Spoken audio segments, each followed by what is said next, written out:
All right, let's get to the part of this show that I think is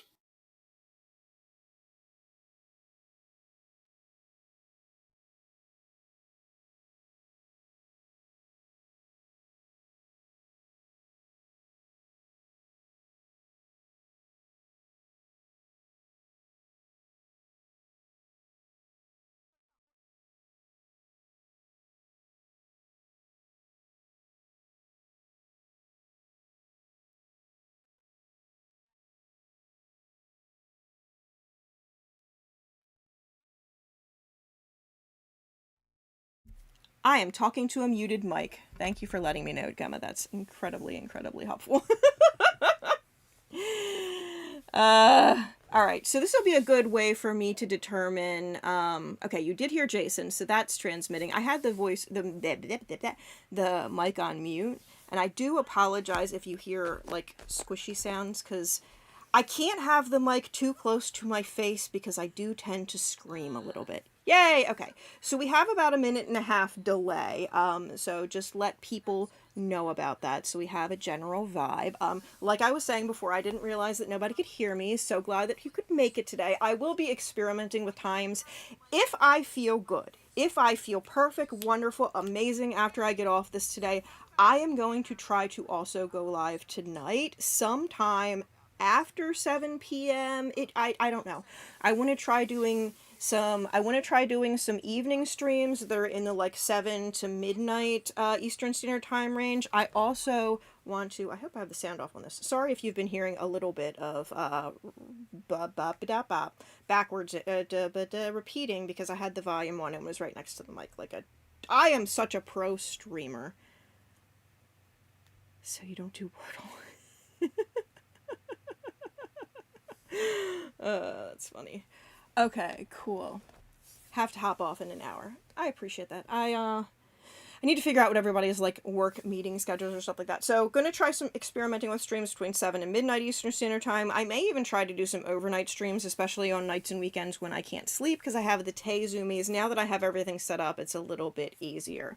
Okay, so if you're not aware of this, if you see a production that is this big, if you see a production that is going to get tens of millions of views, it is going to be highly produced. No one, for the most part, is going to hold something that large to just happenstance.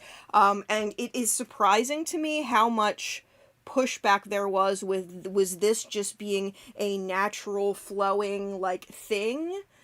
I don't think the entire thing was scripted. Personally, I think that makes it a little bit too difficult. I think everyone had some little beats that they had to hit during the purpose of the discussion, and I think everyone had a persona that they were playing, but I think that this is a kind of yes and tabletop roleplay kind of vibe going on, and there are a couple of times where you can kind of see Tay directing the flow of the improv because she'll be like, well, that's not, you were not what you told me, especially I think when they were talking about Andy Reid, if I recall correctly.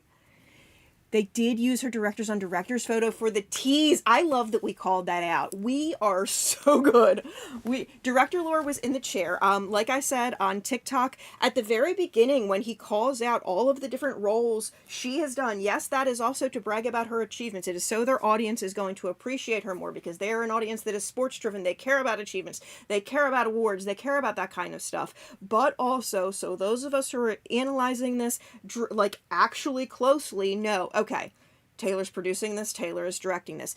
When I say Taylor is producing this, I do mean she is both logistically planning this and also probably financially benefiting from this.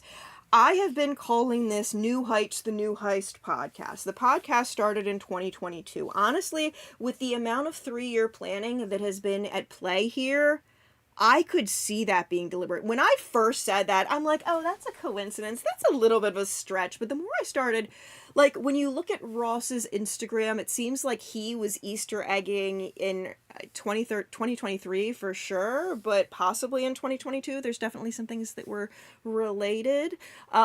So, yeah. Gotta get that bread up. Bread lore is always going to win. And this is the funny thing, like, everybody's complaining about Tay Capitalist right now, and I'm sitting here like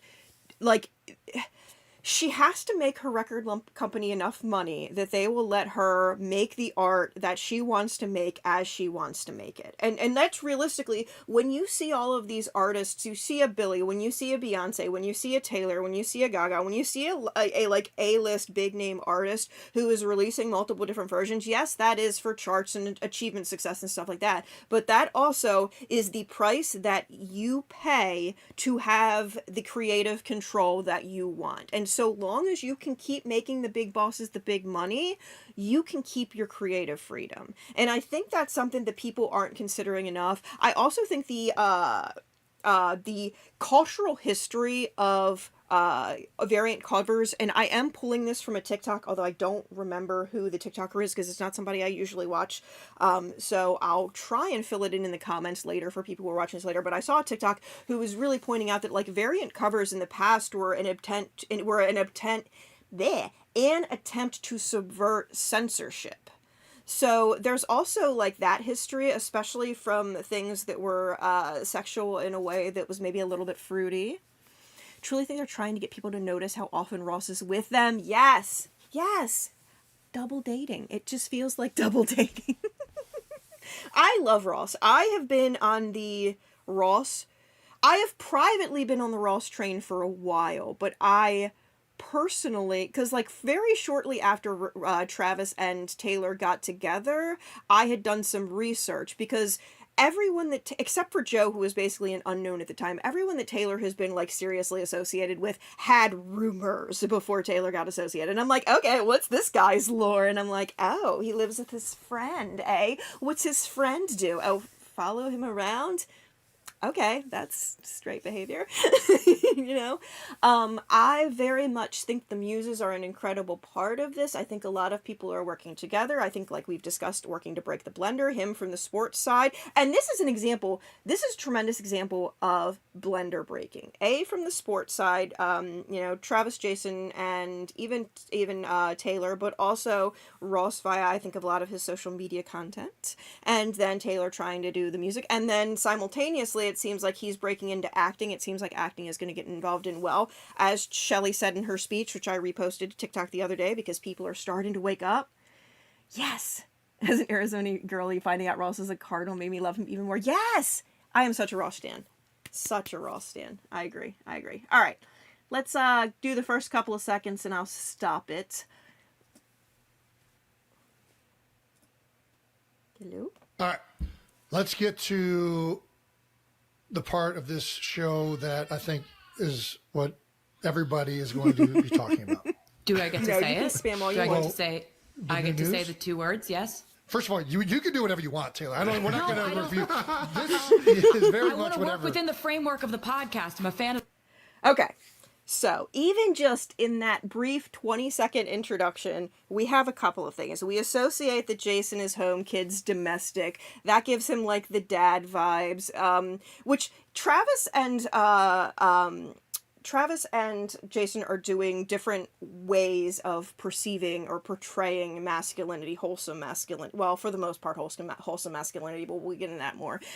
He's got the dad vibes. This is the, younger guy who's dating a girl. It kind of gets emotional investment from two big subsets of their audience themselves. You've got the athletic men who are still in the process of dating women. They stand to learn the most lessons from, like, how to actually treat a lady with respect from this podcast. Jason getting the guys that are a little bit older, the guys especially that are retired, even though he's younger than retirees, he's kind of have that, like, Jason is the unemployed friend, let's be real, even though he's employed. I know, I have been giggling. See, that's the thing that I don't think my blue skies get across. I have been giggling like a schoolgirl over all of this because I'm, like, as someone who went to school to learn how to do this and then worked for corporations in part controlling how they manage their image, I was just popcorn the whole time like, this is masterful. I know why she wanted to put her name on this a bunch of different times because she's done incredible work. So, you've got the kids buy-in, you've got all of that. At the very beginning, you start out with this implicit permission to do what she wants. And then she says, I want to work within the constraints of the podcast. That is such a Taylor uses words the way Taylor uses words for very specific reasons. So right off the very top, from those of us who are watching this analytically, we get a yes, Taylor can do what she wants. This is not a situation which her fans care about, right? Because you've got two fan bases that hypothetically have very disparate identities and goals and all of this stuff. You've got all of these Swifties who are going to be invading this very traditionally masculine space. And it's not just what Taylor has done to make herself likable to both sides. It is also what Taylor has done to keep both of the sides in some element of, like, not trashing each other in the comments. Something very important. As a YouTuber, you have control over what people talk about in your comments. What I say about Taylor is that she doesn't speak openly about certain things because she is one of the few people in the room. I understand the desire to want her to speak openly about especially the thing that's happening over in Palestine, which is a genocide. It is inarguable that it is anything else. However, she is one of the few people that's still in those rooms. What Taylor does is she gets space in those spaces so that she can engineer change from the inside. And then simultaneously, she brings so much attention to the people around her who speak more openly about the causes. And one thing about this podcast, no, she did not breathe a word about Palestine. But you know what they didn't do? They were watching those comments the whole time. I mean, obviously not them in the podcast, but like they had people watching the comments the whole time. They were interjecting from time to time. So you know they were reading the comments.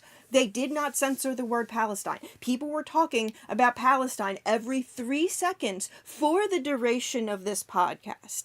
And I understand that that's not the same, but it's kind of like Inception. You have to see it as Inception. Taylor getting up and speaking openly about things when so many people in positions of power on the right hate her it has not traditionally worked in the past. Like, we have not gotten the votes that we needed when Taylor has openly said those things. But what does is people realizing how popular that opinion is. Sitting there for 2 hours watching people talk about it over and over and over and over and over again. I should tell, it's so powerful. It is so powerful for the cause and for the normalization of talking out about it. And it would have been very easy for them to just censor that word, remove that word, and not have to think about it. Taylor is exactly like a double agent, but more sincere. One of the reasons I have not been discontent with the way she handles herself in these spaces is because she homages so much these women in the past. I sent a link on Blue Sky the other day to the International Spy Museum. They have a page on famous spies, and Taylor's behavior is a lot more consistent with a lot of these famous people that we only realized after the fact that they were having a political impact, right? And I think it's very important that, what was it, the former guy from the FBI, is it Comey, that had said that had tweeted or blue skied about Taylor the other day? I absolutely believe that she's doing a lot more behind the scenes than we realize. And I think that's one of those hallmarks of being too good at your job sometimes.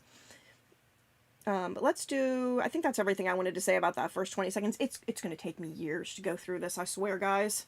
The podcast. Typically, we would allow the guest to say new news. Yeah, I want to do it. I think Taylor has a little bit of new So we do the introduction. I think the name of the fan base for this podcast is incredibly funny and subversive, especially if you, like many of us, believe that Travis is probably a member of the LGBTQ community, and probably Jason is as well. Jason and his wife give me bi for bi energy. 92%ers is a percentage of the Eagles' conversion rate while they were using a tactic called the tush push. They were grabbing the man in front of them's butt and shoving that man forward. So, without exaggerating, the name of this podcast's fandom is about how successfully Jason Kelce and his male friends played grab ass. Yes, Marlena Dietrich. You will never miss me with Marlena Dietrich. She's my favorite. I loved her. I'm so glad you got to watch the first part of the stream this morning. Like I said a couple minutes ago, I think I'm probably going to be spending the next couple years of my life. Yes, I wanted to make sure I included that in the stream so people understood what that was about. So Taylor's going to be working within the constraints of the podcast. It definitely seems like, I think one of the other things that they were hinting about is how, like, this podcast, unlike a number of other podcasts, really seems to allow their guests to have a decent bit of control to say the things that they want to say. Taylor has really struggled throughout her entire career to get anyone to interview her in a serious and respectful manner about her art. Some of the most egregious times that this happened was Folklore, when she was trying to tell people all of these things about, I am a storyteller, I am writing parables, I am using these stories to teach people lessons so they don't have to go through these mistakes themselves. She got called a sad little rich girl for it. It's exceptionally, and realistically, during a time when, even if you're not super, like, woke to the idea that the industry hurts people, that, like, it was understandable for them to be depressed as well. Like, a pandemic is universally depressing. It is not like yes, there are certain creature comforts that the rich people had that the rest of us didn't, but also there were tons of people dying still. You went back and listened to Comey's videos, and he actually references TNT often. He legit said, don't spend your summer thinking about the president, focus on TNT. Yes, I think that's so important. Like, I think, obviously, it's very important to keep your eyes, keep your mind open to what is going on in the world, but I really try and focus on a couple bullet points on what's happening in the world. Okay, what of these things can I do? Like with the local action, or, you know, am I calling my local politicians? Am I trying to donate to a fund? Am I, like, just trying to get word out about it? Like, if I'm having a really bad day, I recognize that the only thing that I'm going to be capable is just sharing the information. I know a lot of people look at me because I'm talking about Taylor a lot, so I try and share that information. Once I have kind of gotten the, hey, this is what's going on in the world, this is what I can do about it, I've tried to do what I can about it, at least for today, then I really try to heavily focus on enjoying the small comforts in my life, enjoying my time with my birds, enjoying my time with my friends, enjoying my time with my parents, but also these distractions are incredibly revitalizing. I just was so tired, so beat down. I had been struggling on this channel to make content for months because, like, yes, there's absolutely things that I'm excited about, but they weren't exciting enough and immediate enough for me to actually get off my butt and keep going. Taylor, like I did in my New Heights video, Taylor has been very, very direct about the fact that, like, one of her jobs as an entertainer is to keep morale up even when times are bad. And it sucks because I think during any other era that would have just been accepted and understood, but we are currently in an era where anything Taylor does is perceived as wrong, where if they can't hurt her, then they hurt the cause behind her. I think a lot of people spite vote against Taylor, and I think that's one of the reasons that she handled the last election the way she did. I think another thing is that she has some of the best risk analysis people in the business, and that she very much realized there was a significant chance that Trump was going to get elected, and that she would be in tremendous physical danger. Like, American intelligence is why we know about Vienna, and American intelligence has been gutted. So she does not have the threat awareness that she previously did, and that is scary. Yes, it is not our job to bear the weight of everything. I feel like we have this opinion.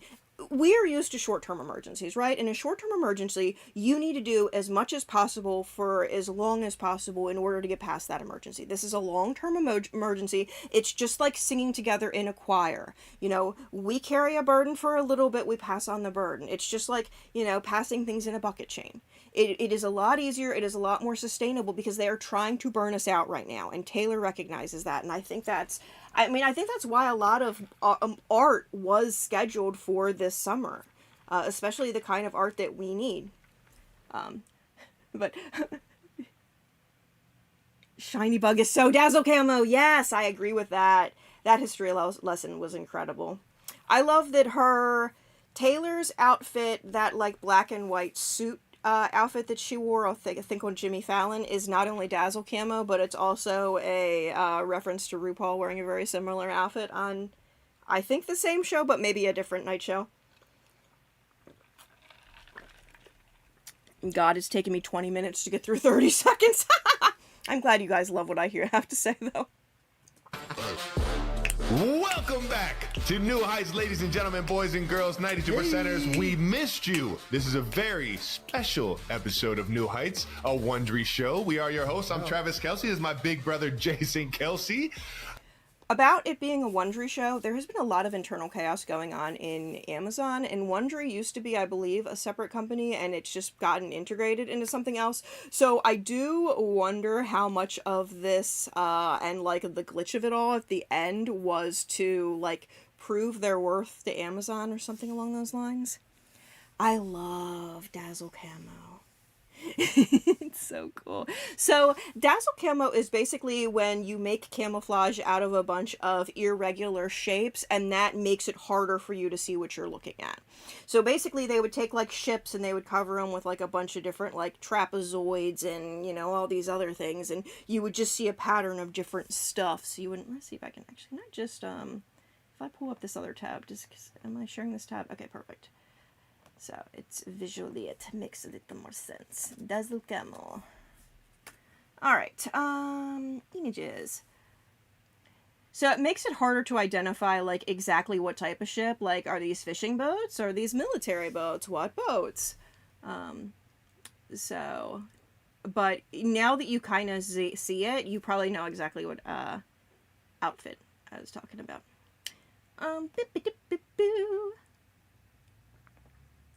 Out of Cleveland Heights, Ohio. Yeah, University baby. of Cincinnati grad, Cincy. Wow, baby. Arrowhead can't come soon enough, baby. Let's go, Bearcats. Let's go, baby.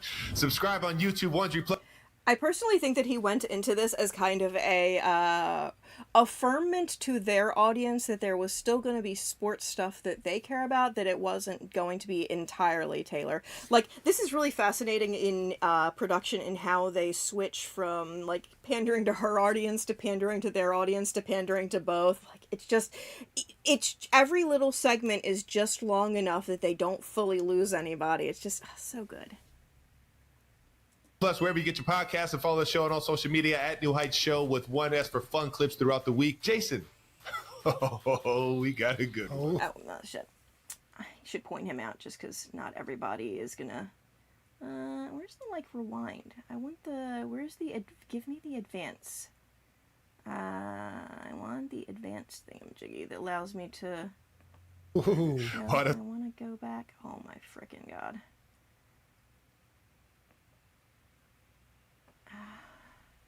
All right, let's get to the part of this show that I think is I went back too yesterday far. is Oh my the singer. gosh. Jesus All right. Christ. Let's get to Why do I not have the fast forward and rewind? Hold on.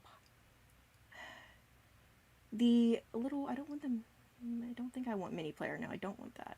the part of this Nope, show that I think Oh my is God. what Loading, please wait. everybody is Well, going fortunately, to be we've only talking been about. a couple Do I get to say it? Do I get Well, to say?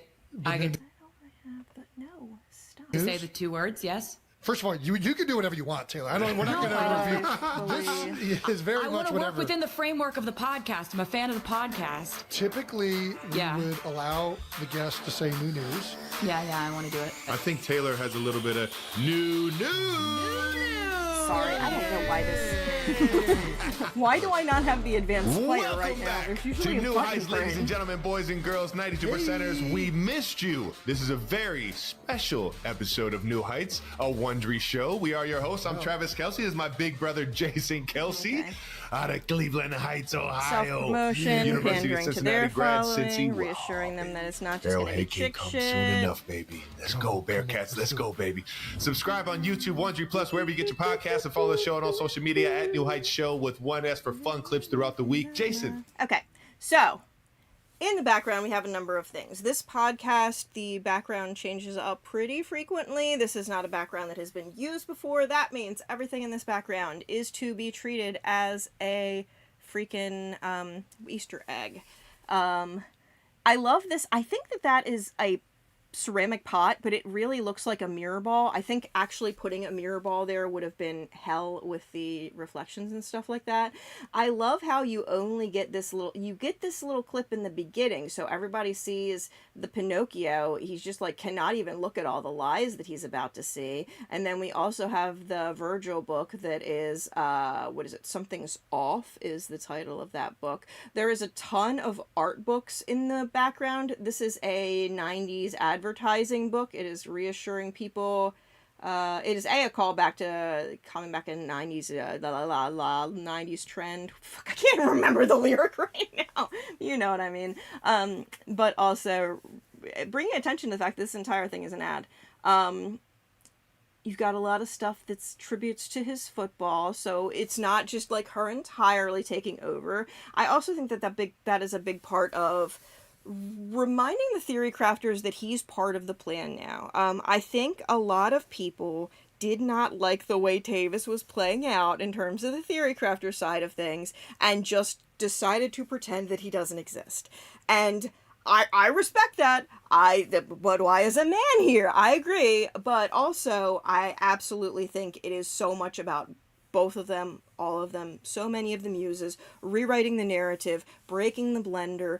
That is our reminder. Hey, if you have not been paying attention to Travis is making references to everything too. Miracle on 34th Street. It was Natalie Wood's first movie. I believe Wood is very likely to be about Natalie Wood. A lot of people have made that connection already. Okay, you're talking to each other. Perfect. I love that. The urn. Yes, the urn. I agree. This, that ends up being over Taylor. Microphone, probably bringing attention to performance, but I think that's a specific microphone and I need to track it down. WWE. The WWE is scripted. It is entertainment. Despite the fact that the fans know that the storylines are written in advance, and like not every move of every fight is stretched out, is scripted out, but like a lot of the speaking times in between are scripted out, and also like a lot of the finisher moves, who wins, a lot of that is scripted out. I think part of this is reminding people that stories, like your brain has no idea if the story that it is processing through its senses is real or not. The reason that we can fall in love with fictional characters and have it feel so strong is because the same parts of our brain get activated, and that is something that Taylor very clearly understands. I think a lot of this, there are people that are going to initially be put off by the fact that a lot of these things were stories, a lot of these things were deceptions, a lot of these things were metaphors for other things instead of romance. But at the same time, a lot of people are going to realize that it doesn't matter. That it really, truly doesn't matter, because if it is well written, a truthful event that has all of these interesting story beats may go completely undiscussed if nobody writes out a narrative when they tell those stories. Like, how many times have you come across something that is a historical event or a building or a piece of art or whatever, that you're watching a TikTok video, and as soon as you know the story, you care? Coach Jack, is it Coach Jackie? Oh my God, how am I forgetting her name? I get paranoid about forgetting everybody's names, but Coach Jackie, who makes all of the women's sports content, like, the reason she is so good at getting people so easily invested in women's sports, it's just Coach Jackie good, is because she can tell a good story, because there are so many good stories in women's sports. We have been told for so long that what matters is who wins and loses, and that is categorically untrue. When I was a kid, so much of sports was about following the team and getting to know the players and like seeing the inner narratives of their own seasons. Like, he's 0 for 16, but he comes up to the plate with the bases loaded and he hits a grand slam. We love Coach Jackie around here. And especially with all the sports betting, I do suspect an element of whatever it is that they're trying to do blender-wise may reveal the fact that there is more planning for the NFL than realize. Yes, I agree. WWE is performance art. I'm willing to accept NFL as performance art as well, for sure. sports betting is just an insanely profitable industry right now. That's why everybody is sponsored by sports betting, whether they're related to sports or not. But there's a ton of artists in the background, and a lot of these artists are artists who either their work had a lot of political implications, or their work had a lot of themselves in it, or their work was a lot of advertising, or their work was like, there's so many things going on. And again, this goes back to this thing that Taylor does where she really gets us caring about the types of media that she cares about, because I think that's one of the best ways for us to learn lessons. I said something on Blue Sky the other day that is going to sound dramatic, but I'm actually going to, hold on, I'm going to make my camera bigger for this because I'm going to talk to you directly for just a second, and then we'll get back to New Heights, I promise. Pop that down a little bit. Okay, so this is gonna sound dramatic, but my brain, like, does not feel like it's fully actualized, fully alive, unless I am engaging with, in some way, Taylor Swift's content. And I spent a lot of time thinking about that, because here's the thing. Like, at first I was a little embarrassed about it, but then I remembered, like, the way I liked things when I was a kid, the way I liked things so earnestly and so all-consumingly, and how much of that has been taken from me by, like, well, actually bros in the comments, and people taking videos of you and making fun of you when you have any bit of earnestness about the things that you're passionate about. And then I think about Dead Poets Society and how clearly TTPD is a soundtrack for Dead Poets Society, and the fact that one of the big reasons that Taylor did that, in addition to giving additional context on her own story, is because a big element of Dead Poets Society is about how the way academia wants to interface with art is bland, it's dry, it's scientific, and it overlooks the important emotional side of writing, of art, of interpreting art. I said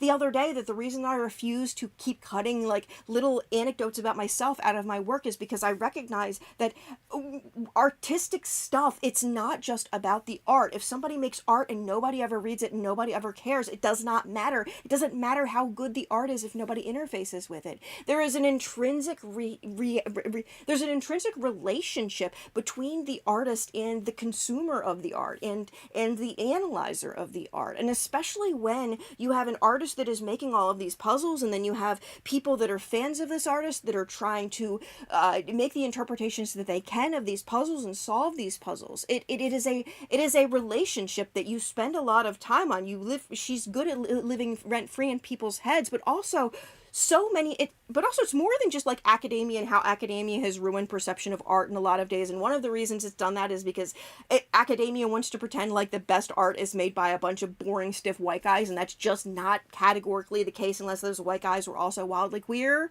and or stealing stuff from their wife or their servant/slave.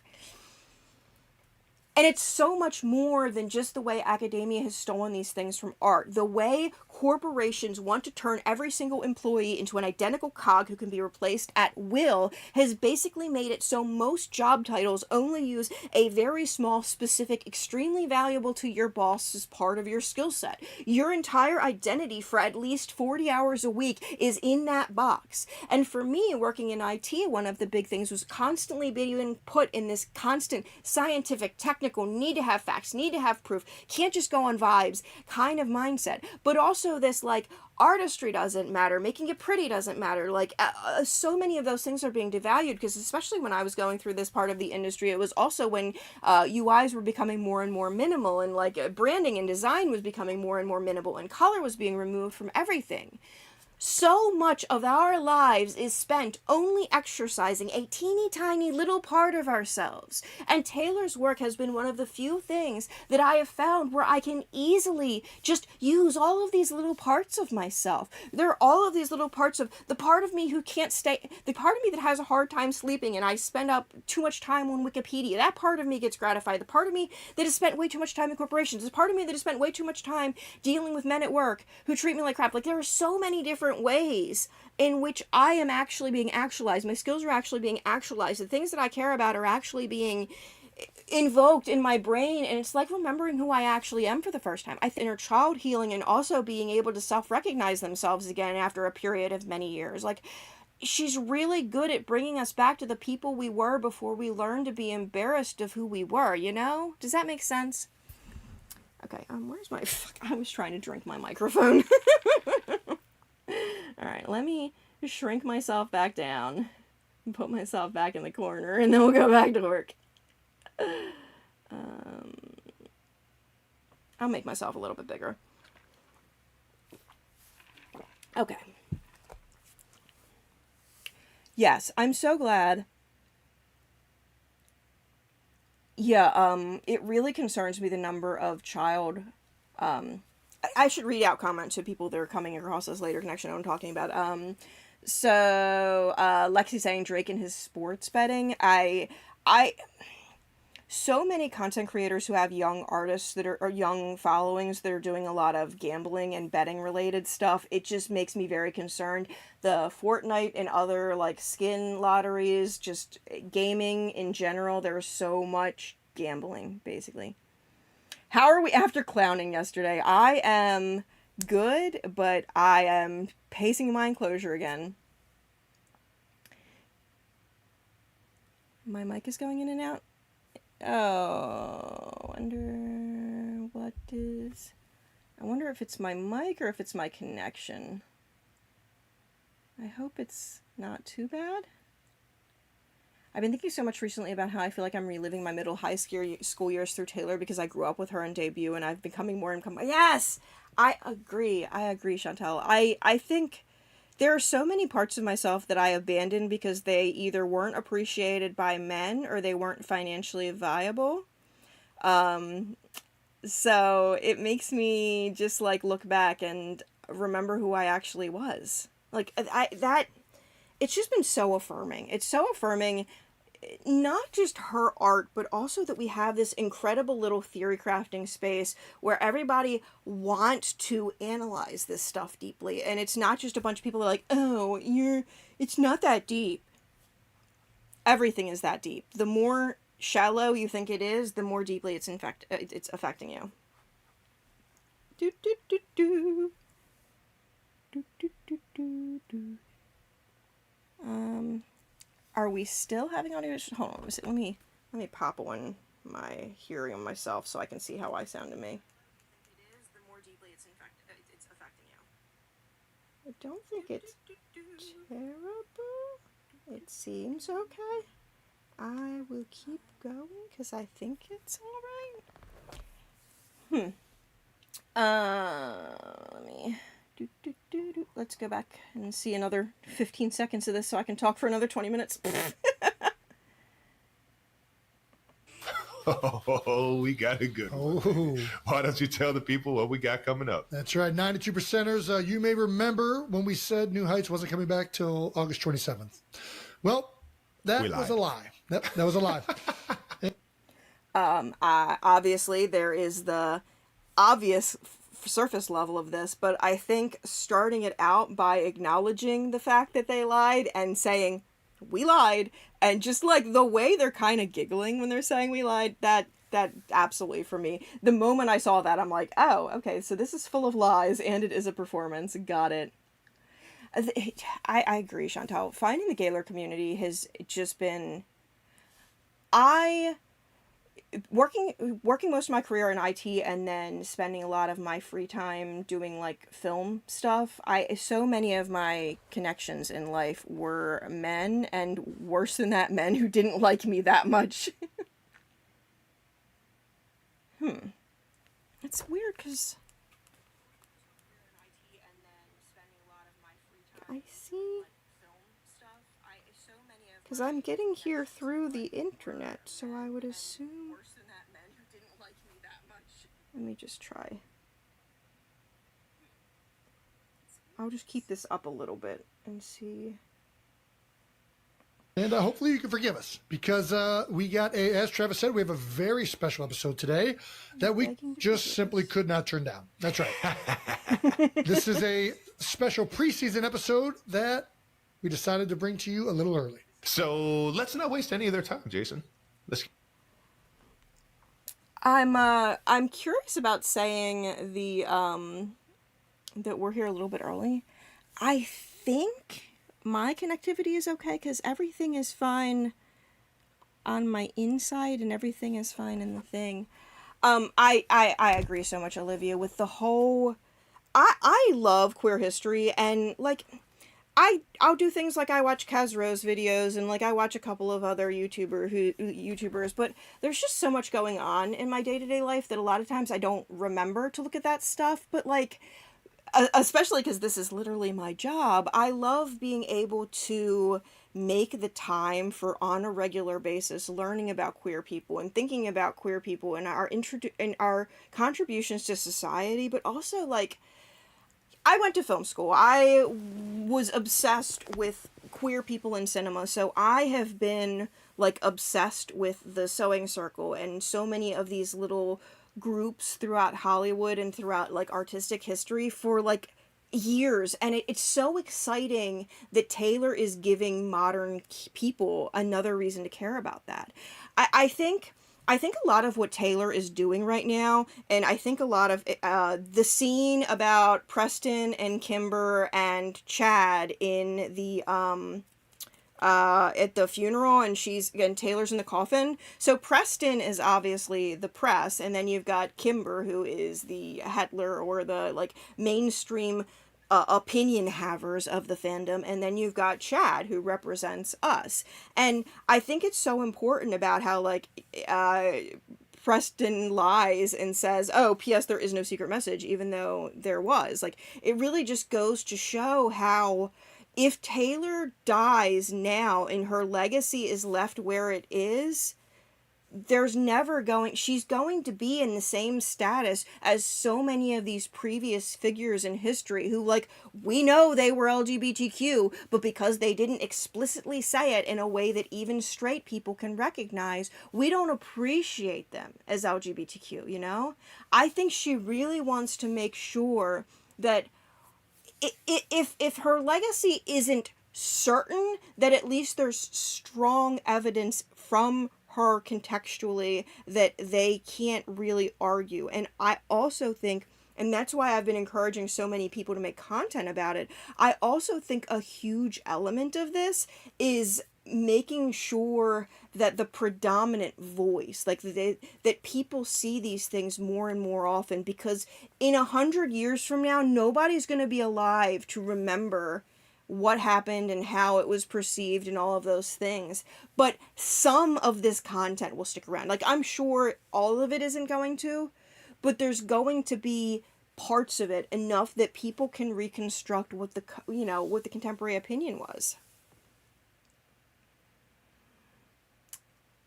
Oh my gosh, the ladder and its history. My favorite thing is about how she did a Leaping Lesbian, which is a cover of a lesbian what's the word? Newspaper. We're gonna say newspaper. Periodical. It's a lesbian period. Leaping Lesbian into the ladder, climbing the ladder, and then she's at her lavender haze. Like, when I used to be able to have doubts about her, which I really can't anymore, when I used to be able to have doubts about her, that would be how I reminded myself, like, this happened right in a row. Make sure I don't get too low. And, like, just so many of those things that so many of us have been exposed to over the course of just analyzing her work. There's so much. I read Untamed because of Taylor, and I now believe that if you were raised with people treating you like a girl regardless of your gender, you need to read Untamed. I think that so much of good girl culture and like all of this purity culture and like internalized misogyny and internalized cis heteronormativity, it's just like it was unprogrammed so quickly. Oh, and the lesbians hide. Yes. Yes. She loves referencing history. And I think it's important to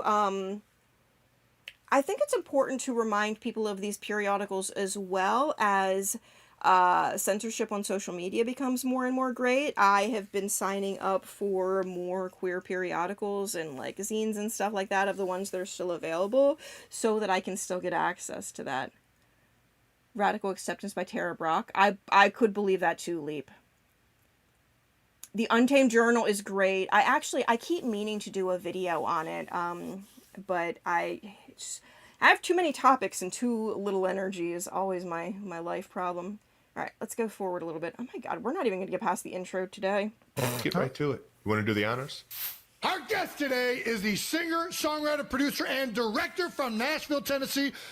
Singer, songwriter, producer, and director. So singer, she is performing this. Writer, she has had a hand on the writing in the background. Producer, she has had a hand in the logistics, and also she is financially benefiting off of this. And director, she is the one who is in charge of this whole thing. We see her in what a lot of us have called the, like, black and plaid version of this type of outfit, the liar's outfit, for some time now. I have been positing for a while that there is a pastel or light mode or white lie version of it as well. I'm now kind of calling it the director outfit, but yeah. Theda Bara. Theda Bara is an incredible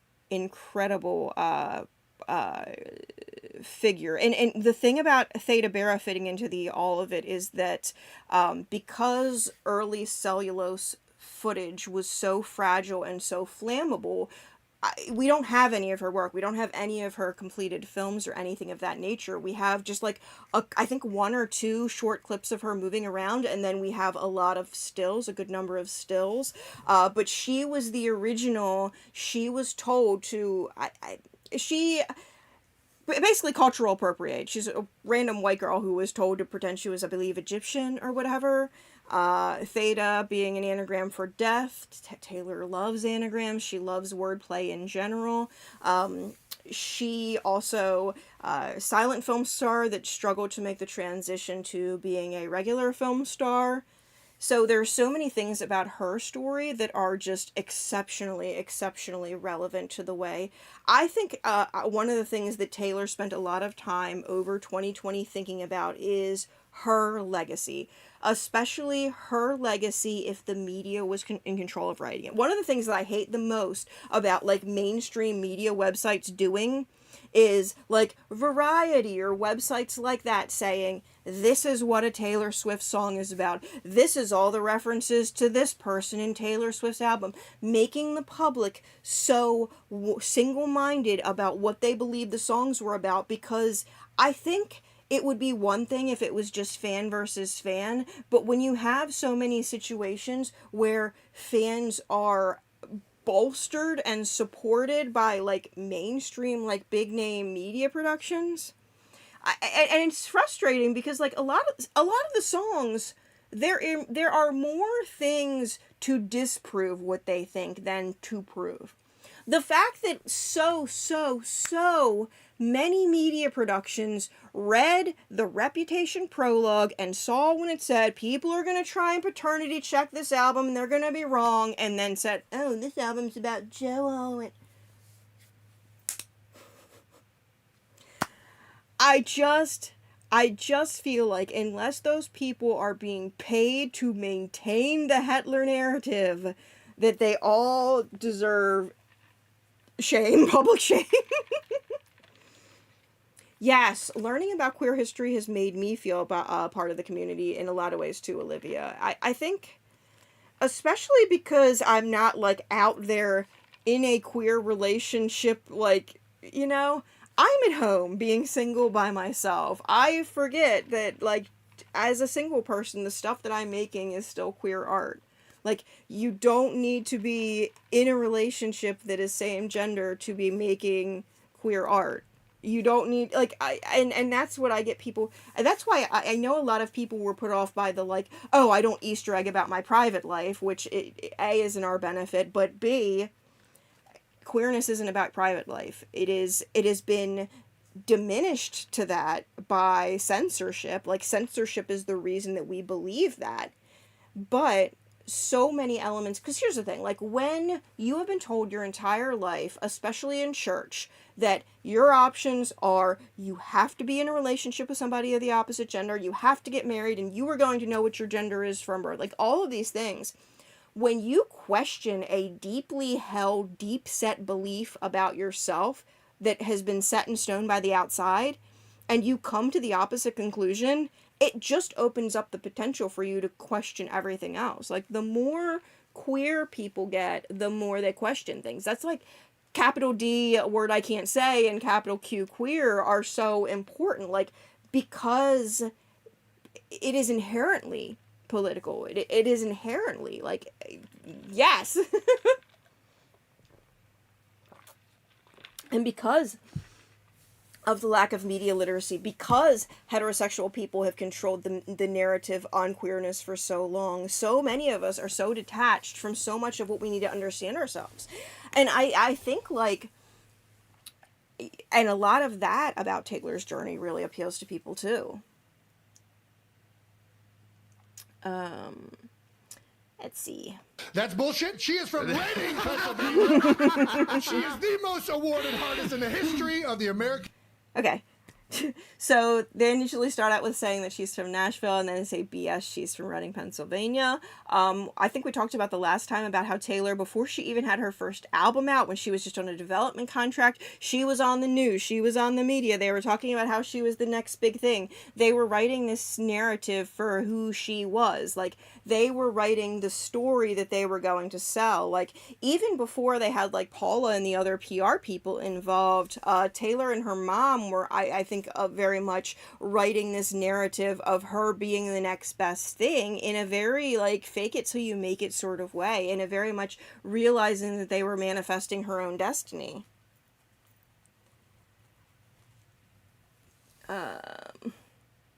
Music Awards, Billboard Music Awards, and iHeart Radio Music Awards. Yeah, she has 14 Grammy Awards and is the only artist in the history to win Album of the Year 4 times.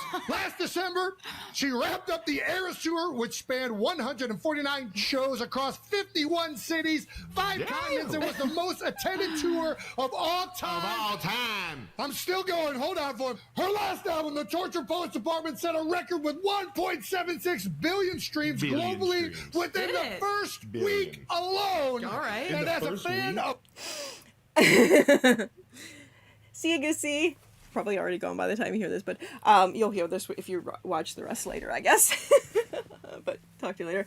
Okay, so they go through a lot of her awards, a lot of her, the things that she's done, her achievements.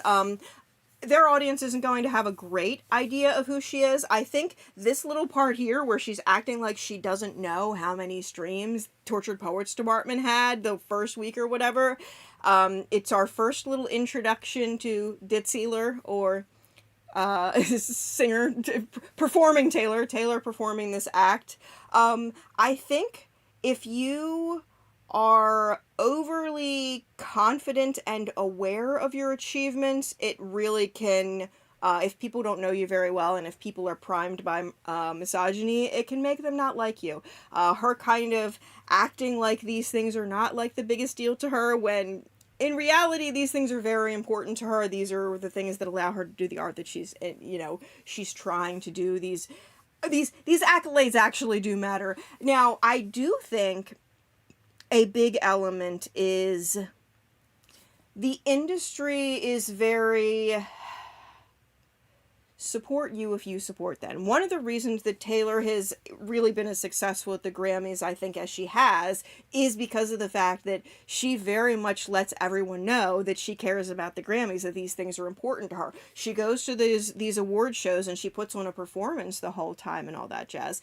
I think a lot of what she's been trying to do, hi Lou, I think a lot of what Taylor has been trying to do recently is flex the amount of financial benefit that she makes for other people. I think she was very quiet for the entire beginning of the year. She had a couple of quick merch drops. There were articles that came out about UMG and their profits, and one of the reasons that their profits were down was because she wasn't doing that much. I think her tour, seeing the socioeconomical value of her and Swifties being in the area, is incredible. I think also, just in a lot of regards, her showing up places, the impact that people, fans believing her being there is going to have, the impact of her actually being there is going to have, the way that she is bringing 20 million. I mean, I'm curious really quick what their next biggest podcast was, because I'm sure it's nowhere near, let's see, popular. 8.8 for Kylie Kelsey, and I think a big reason that a lot of people came on for Kylie Kelsey was because they were thinking, oh, you know, she's probably close friends with Taylor. She's going to talk about Taylor more. And if you asked her about her stream, she'd lie. I agree.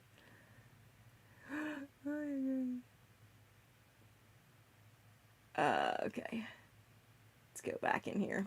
Of that guy on the Chiefs, she has 19 wins, 2 AFC titles, and a Super Bowl. 92%ers, are you ready for it? Making your podcast again. He's giving her credit for the 2 playoffs and Super Bowl that she attended. I really think that the powerful women behind powerful men do not get enough credit for their man's achievements, because, like, realistically, men who have a wife that can take care of all of the things, like all of the domestic things, so they can really focus on their career, it has a big impact. Instead of Taylor, Kylie has on Miss Rachel. Yes, I love Miss Rachel. Again, it goes back to that whole thing where Taylor might necessarily not speak about something, but the people most immediate around her in her circle very often will, and will use the attention that Taylor's impact can bring in order to do so. Beep, beep, beep, beep, beep, beep. Just making sure that my bird isn't getting... Okay. Not got any messages about him, at least. Debut, the most aggressive guest in the history of shows, Taylor Swift! The most requested guest in the history of shows. I don't think that's just the show. It's probably also for Super Bowl as well. That intro, Jason. Oh my God. I've seen this before. No, He's look, his black. soul cramping. has left his body. Just breathe, cramping. Jason. No, I'm that was cramping. so good. Thank I've seen this you. before. I tried, Thank Tay. you I for tried. screaming for like 47 seconds for me. That was so... That's our first 47 seconds that we get, just shy of 250, 55-ish. Like I said, I do think a part of her talking about... I think there's a lot of different layers to 47. It is a universal kind of like Easter egging theory throughout media. It is also obviously a number of a certain president. I think that the right is a lot better at like taking stuff for us and taking stuff from us, sorry, and tainting it and making it for them. And I think that they would very willingly take away the number 47 and the color orange, much like red has kind of been, a lot of people don't wear it nearly as much. A lot of people definitely don't wear red hats anymore. I think it is a way of fighting back. One of the headlines about Taylor versus Trump on Joe. One of the first headlines that I saw about New Heights was a statistic about this, about how, whoa, nope, don't do that. Stop. Oh my God, stop. Just work. Yeah, so they were talking about the comparative ratings, which obviously she smashed him out of the water, but I do think a big element is her just showing, like, without even using much of the, initially drew more live views than Trump's on Rogan did with over 1.3 million. Fuck you, you stupid bitch. Tuning in on YouTube, Rogan garnered 800,000 with Trump's interview. In the 12 hours post-release, it flipped. I do wonder how much is being purchased here. I don't believe that that's legit at all. I think that the initial streaming is more telling, but I do think that it's interesting that they're bringing this attention to things. But a lot of it, I think, is flexing the amount of overall attention that she has in her as well. Isn't she? I don't believe so. I think that's a different shirt. I honestly have not seen, but it doesn't look like the same cut. She wore it at another event, though. So nice. I'm shaking right now. I'm shaking, Tay. No, you did a great job. Take a deep breath, big guy. Did I get everything? How much more could we have put in that? Like, I felt like that was such an amazing intro, and also just like thanks for wearing the merch. That goes a long way. Just like immediately makes me feel comfortable just looking deeply and I don't know that everything is fully being done right now. I think continuing everything that is a significant portion of this is deception. A significant portion of the other stuff that we have heard about the album is suspicious to me, and I do still wonder if this is karma and this will eventually be unwrapped as karma.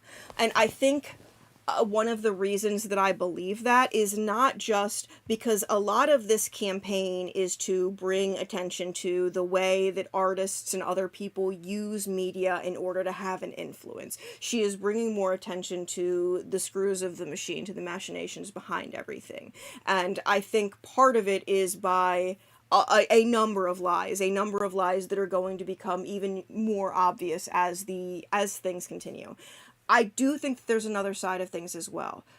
Karma is kind of like, if people think this is karma, if the people know that this is karma, they are going to go into it with a set of expectations that is going to be impossible to achieve.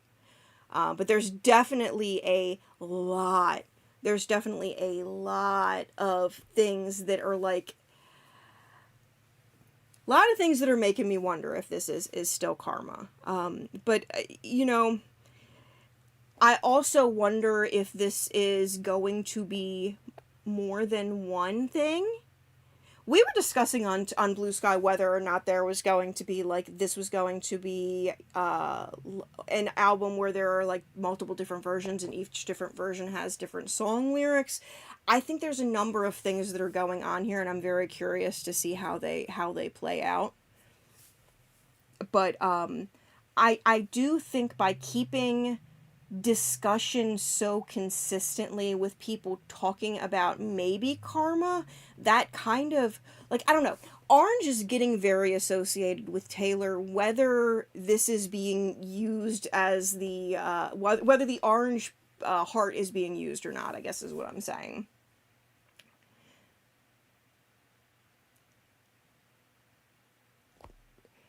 I'm confused about the color scheme too. Like, I'm not really spending a tremendous time analyzing the stuff that we know about the album because of the fact that I know that lying has happened, you know? And I'm just like, okay, I'm not gonna overthink this too much until we know how much of this is actually real. Are there 4 variants? Are there 4 versions of the album? Are there different endings like Clue? Is it going to be a couple of different vault tracks? Like, what are we eventually going to get? And, like, what is it going to look like? Into my own eyes. Okay, all right. That's what I was going for. It's a good t-shirt. I like Thanks it. for having me. This is my first podcast. This is amazing. Thank you for coming on. What took you so... Is this Taylor's first podcast? Hold on. I feel like that's not true. Fuck the... So here's the thing. I guess... whoops, hold on. No, give me my window back. I just minimized everything, so you probably went black. Okay, so Taylor... Oh my god. Taylor Swift Red live stream. I mean, I guess that wasn't explicitly a podcast. It was just a live stream. I guess that's not technically a lie. Alright, we'll let you have that one, Taylor. So long to jump on podcasts. You know what? I was waiting for you guys to invite me. This is my favorite podcast. So we've already been over this. You're a big fan of the show. You're a 92%er. What are your favorite segments? Big fan of the show. 92%er. That face. That face. That you hear Travis and I go into on a routinely basis. I like new news just because of the screaming. Like, I hear him screaming new news from across the house constantly. Yes. It's like my favorite. So the very first thing that she does is establish herself as being in the kitchen part. Like he'll be like, new news, and I'm in the kitchen being like, new news. So I love that because of just the bellow. In this first little bit of introduction before she switches into like talking about her master's mode, she's very much Ditzy Taylor, very much the model girlfriend that I think a lot of the men that are watching this show want. You know, she's not like intruding on the man's space until she's invited, which, you know, she didn't go on the podcast for a while. She waited until she was invited. But she's directly outside of his space, listening in and cheering on from the sidelines, right? While she's doing whatever it is that she's doing in the kitchen.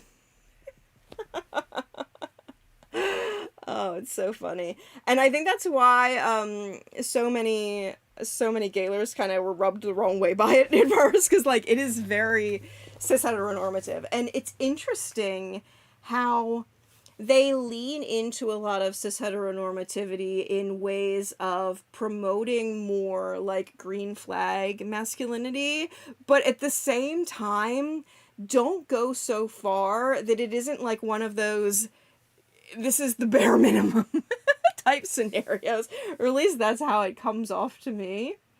But we are going to see her very much model girlfriend. Everything that a man, especially the type of man who is watching a show like this, is going to be into. I'm going to take a look.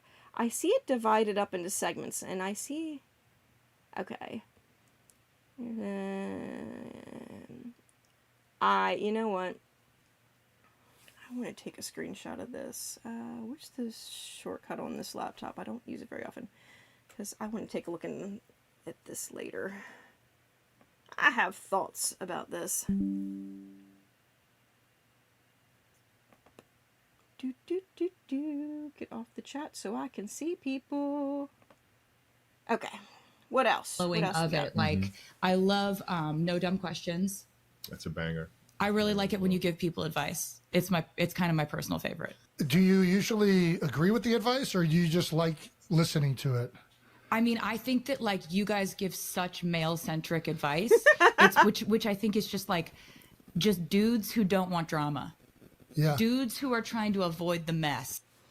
She's also very proudly declaring dudes that don't like drama, which is hysterical because of just like the drama that is going on here, like the interplay that's going on here. Also hysterical from the perspective of just like a lot of things. Taylor markets herself through drama. She markets herself through drama incredibly well. She markets herself through perfectly timed pap walks, through making sure that the right stories hit the media at the right points of time. So, like, this is very much a, like, I'm trying to come off as this, like, ideal perfect girlfriend that like is realistically an unattainable standard as someone who used to do that. Like I spent a lot of time in male spaces, so for when I was dating men, I tried to be what they said they wanted at work, this like girlfriend that was always on the outside in the kitchen making bread, you know, not interfering in their spaces, but you know, just right there supporting him, because when he needs me, I'll be right there in the kitchen where he left me. It's so interesting as that's why I talked so much the other day about so much of this being gender performance. I will always be an embuler, but that's also because I'm an NB myself, so But sometimes you're gonna like do a bit and say the messiest thing that they could do, which we talk a lot about bits. Because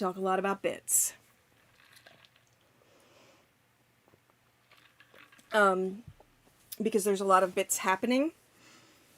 Because I think a lot of it comes back to bits in how she portrays her life in like I very much suspect that a lot of the pap walks are seen as kind of bits too. just funny too. So we're going to ask the question everybody watching the show is currently asking. Why are you coming on the show? Why New Heights? What are you doing? You have so many better things to do with your time. This podcast has done a lot for me. I owe a lot to this. This podcast has done a lot for me. I owe a lot to this podcast. It targets the Tavis stans in a way that is affirming. A lot of people believe that him talking about Taylor on this podcast is how he landed her eventually, or how he landed her originally. But also from the perspective of recognizing that this podcast has done a lot for the ability for her to sell this relationship, profit off of this relationship. I very much think because she is being called a producer and because he is making money hand over fist over this whole thing, that she probably gets some percentage of that. Like, I wager that opportunities that he receives through the connection to her, she's probably financially benefiting from as well. This podcast got me a boyfriend. Ever since Travis decided to use it as his personal dating app about 2 years ago. So Worked pretty The look on her face when she talks about that is so funny good. too. yeah. Hey. Were his friendship bracelets that good? Did you give the friendship bracelets, or was that... Okay. So think about your significant other. Your significant other made something to you to try and ask you out, and you're reflecting back on that moment. What does your face look like? Does your face look like...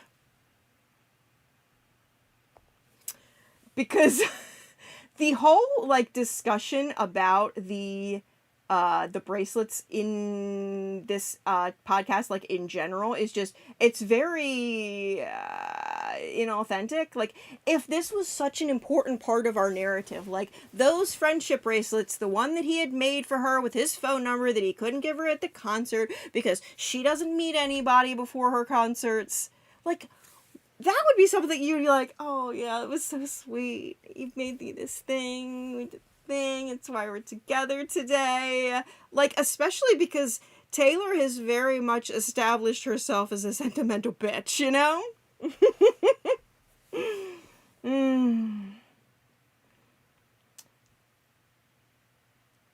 You should get on Tumblr because... because oh gosh, so much good thought. Or sorry, not you should be on Tumblr. Everybody should be on Tumblr, but everybody should also be on Blue Sky if you're interested in theorizing, because it's like the up to the minute theorizing happens on Blue Sky. The like, this is all of my thoughts, verbal diarrhea about something that I've been thinking about for 6 months happens on Tumblr, and they're the two best segments of the fandom in my opinion, because they don't have algorithms pushing hate at you, and for the most part, if you just block the haters, they don't care, you know?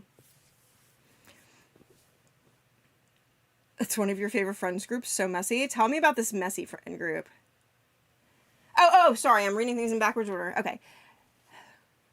Chaka said, oh, all good, I have some threads on Julia Procula on Blue Sky I'd send you, but Thomas Love Peacock is the author who wrote about her, and he was boyfriends with Frankenstein, Mary Shelley's husband. Yes! That whole...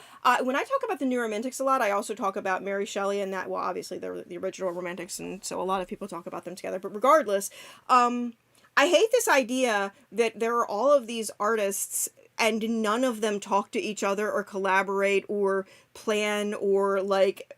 collaborate in any way unless both people are directly on the same song. That is like the dumbest perspective people have on media. Like, it's important to consider that like like really truly famous people is basically a high school worth of people, and I think there's a big reason that Taylor uses high school as metaphors a lot, because I think that that's very much how she sees fame and the people in it and how all of the people act. But also, I think there's just so much coming together to work on art collaboratively, and so much, like, if it's not necessarily planning, just like, hey, I'm going to talk about this in my album, and then somebody else being like, oh, my album's releasing a little bit later, I'm going to work on that theme too. So, you know, I do think that, especially with regards to, this mission that I see as trying to teach people media literacy, that she is especially doing with, I think, Haley is a part of this. I think that Gracie and Sabrina are, and I think they target, like, Haley is targeting a little bit of an older audience, akin in age to Taylor's audience, just one that maybe isn't as drawn in by Taylor's style of music. And then you have Gracie and Sabrina, who are making art that has a lot of good media literacy and relationship values that is targeted at their slightly younger audience and has more age appropriate signs and stories and fables and such.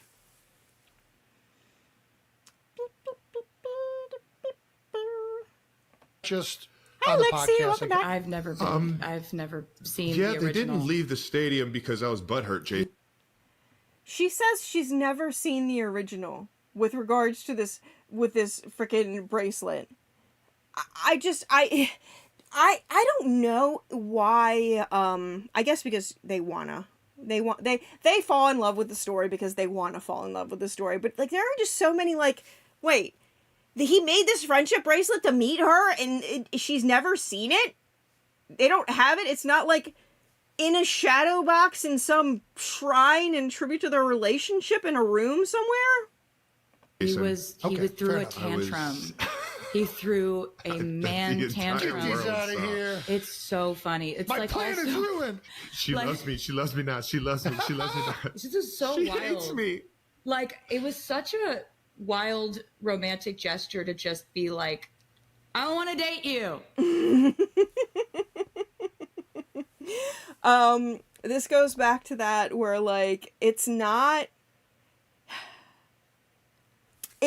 red flag, but it is doing the very least. And like this whole personification of both, it's both Jason and Travis, but both Jason and Travis as these like helpless man babies that just don't really understand how things work and are only getting through life with their girlfriends and wife on Jason's. It's interesting personification.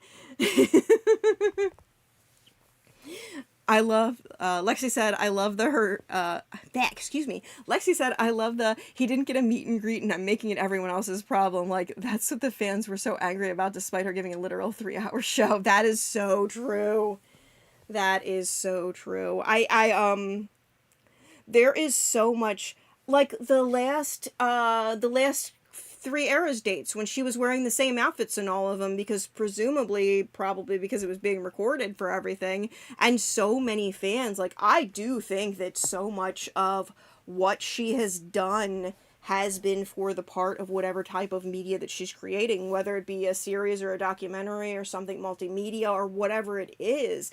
I do think a big element is going to be, I did this thing, the fans are going to do the other thing, and then the fans proving her right consistently, but like in the worst possible ways.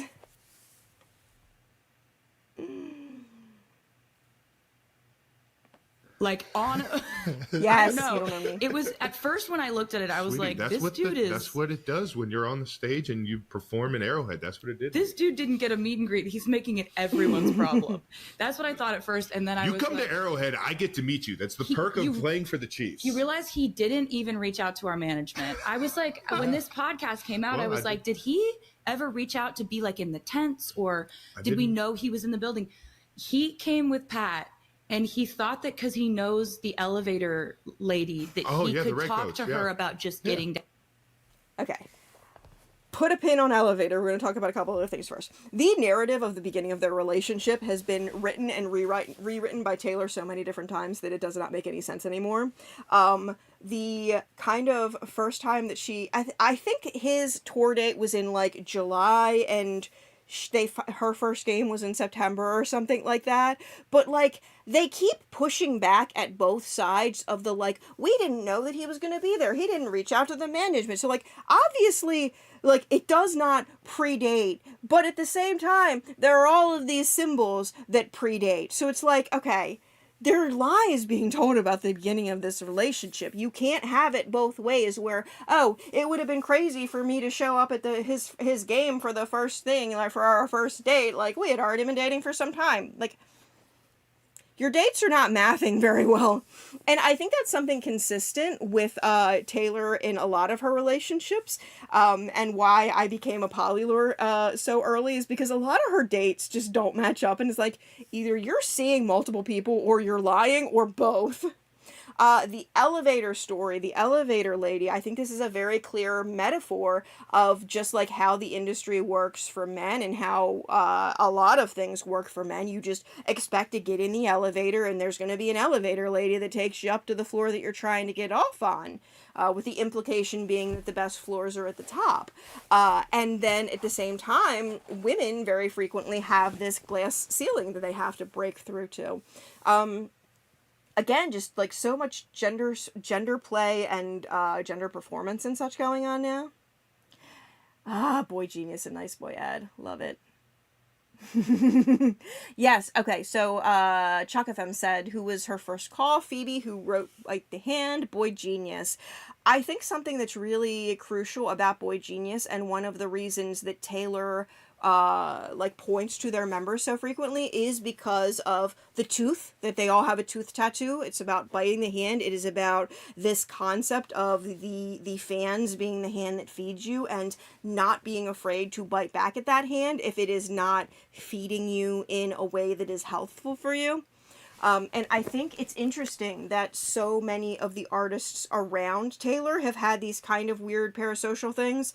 A big thing that has been going down in Boy Genius world is Julian and Lucy dating. They were quietly dating for some time, and now they are officially dating. There has been a lot of anxiety, especially from Lucy's part, about like how being perceived by the greater public is going to impact their relationship.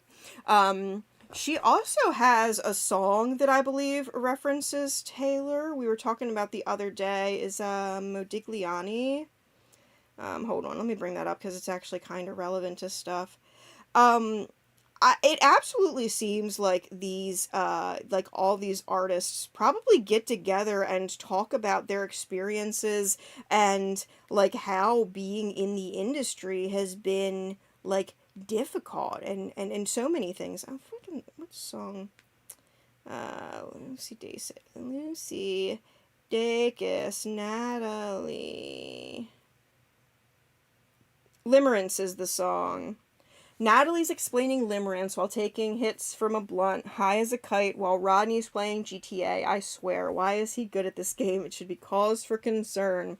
I think this is very obviously trying to connect back to So High School, and this kind of idea that it's not high school, but it is fame. The industry, these friends that they have through the industry are like high school pals.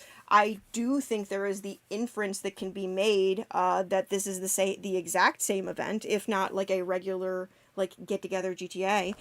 Natalie was one of the characters that Taylor played on Saturday Night Live.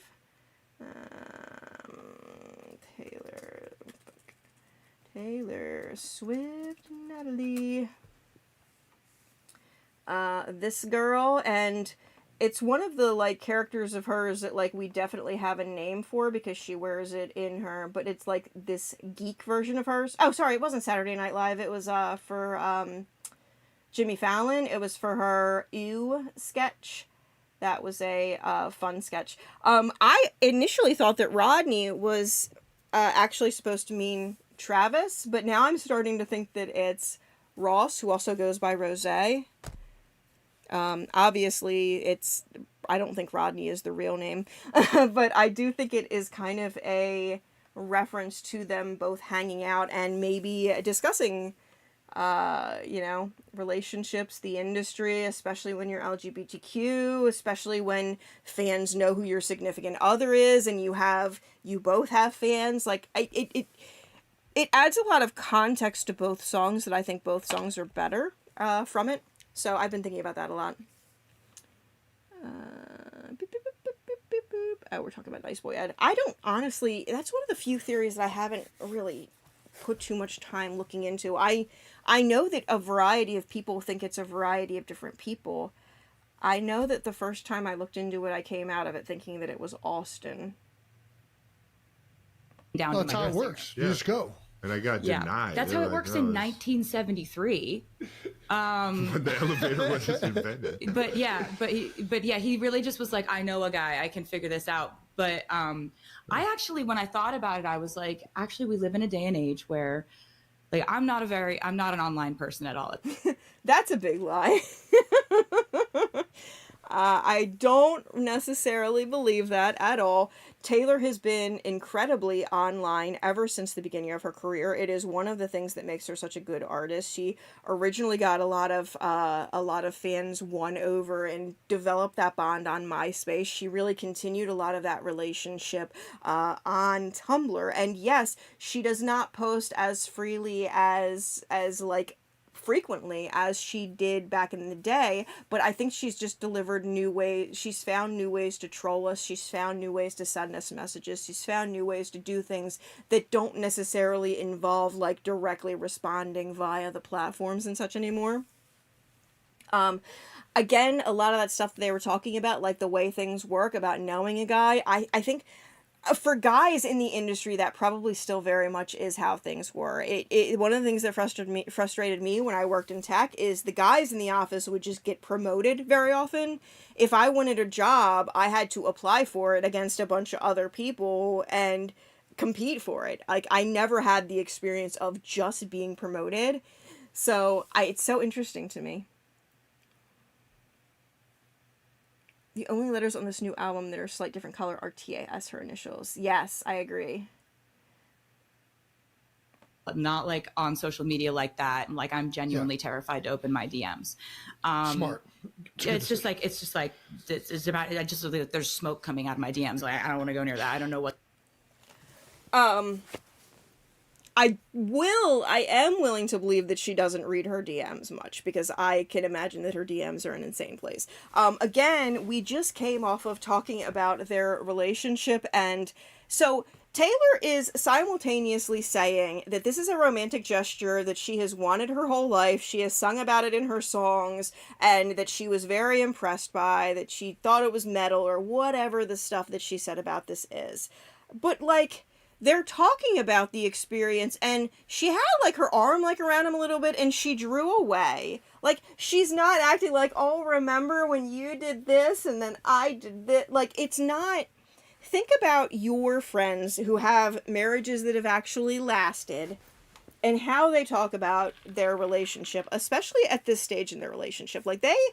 especially since they didn't get to see each other a lot during a lot of their relationship, should hypothetically not be at that portion of their relationship where they're sick of each other and it's old hat. They also have never publicly really talked about their relationship a lot. It is not a story that they have seemingly told a lot, but they're telling it in a very dry, detached manner. If you want somebody to go through it, I'll go through it just because I'll laugh my ass off. It's like if you have like 20 million unread DMs, you're just like, not entertained? So this kind of felt more like I was in an 80s John Hughes movie, and he was just like standing outside of my window with a boombox, just being like, 80s John Hughes movie, that is a Cameron Crowe movie. Say Anything, where the guy holds the boombox above his head and says, I want to date you. I firmly believe that Taylor is an incredible cinephile. I don't think she would have made this mistake. I think, like I said in my video about this is a low-hanging fruit lie, a very obvious one. Like, I want to date you. Yeah. Do you want to go on a date with me? I made you a friendship bracelet. Do you want to date me? Just come outside and meet me. Just meet me once. Just give me a chance. So I was like, if this guy isn't crazy, which is a big if, this is sort of... That was a weird cut. Okay? That was a very weird cut.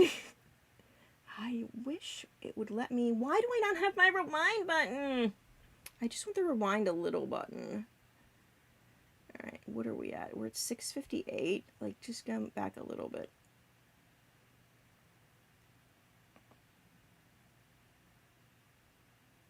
Come on, you can do it. Just give me a chance. So I was like, if this guy isn't crazy, which is a big if, this is sort of... That was a weird cut. What I've been writing songs about wanting to happen to me. If this guy isn't crazy, that was a huge if. Then it's like a weird cut. This is what I've been writing, which... A lot of the songs that she wrote, especially early in her career, were very fairy tale based, and a lot of her... Weird. Yes, are you not entertained? I missed that a second ago, Lexi. These since I was... Yeah. a teenager. Yeah. And I was sitting there at the Eras tour listening to every single one of those songs like I know what she wants me to do. I feel that. That's Exactly what she wants me to do. He's like, this is just her wish list of like, meet me, please. Now I'm butthurt. yeah. I'm upset that you didn't meet me, even though you didn't know I wanted to meet you because I didn't do any proper logistical planning. He doesn't do any proper logistical planning. Taylor, very much a logistical planner, something that she loves to flex. Like, I think that once this album comes out, we are going to have our minds blown. I do think, Chuck FM, like you're saying, that crazy as a way to say gay is definitely possible. There's a weird way, like, where they're talking about, like, they talk about crazy, I think, later, or maybe in another couple seconds. And it felt like they were talking about crazy, like the good type of crazy as being, like, gay. So I agree with that assessment. The amount of times he keeps using butthurt, yes, Chantal, I agree with that. I think it's an interesting choice of words. Who plans typical nowadays? Kelsey. Typical Kelsey. Who plans nowadays? Taylor.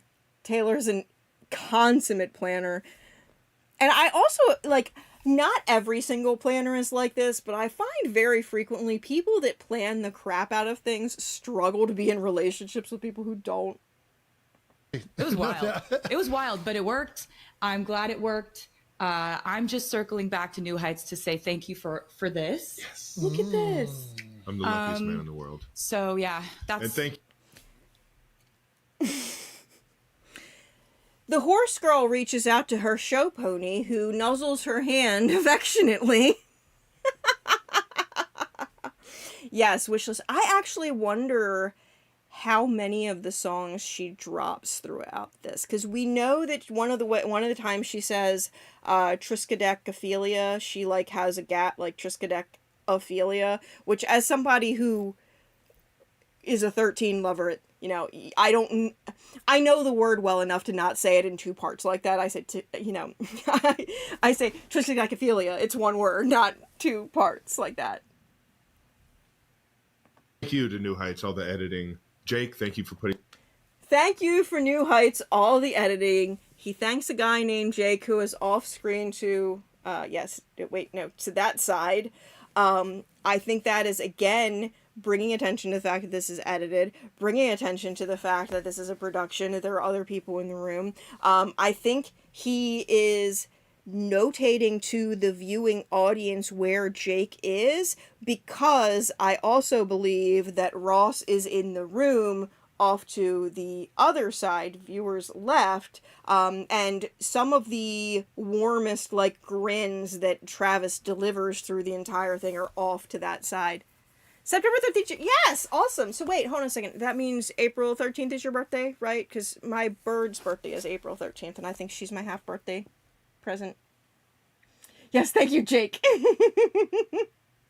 Putting that on social media and letting it do its course. Hold on, before we move on, how did you know he was...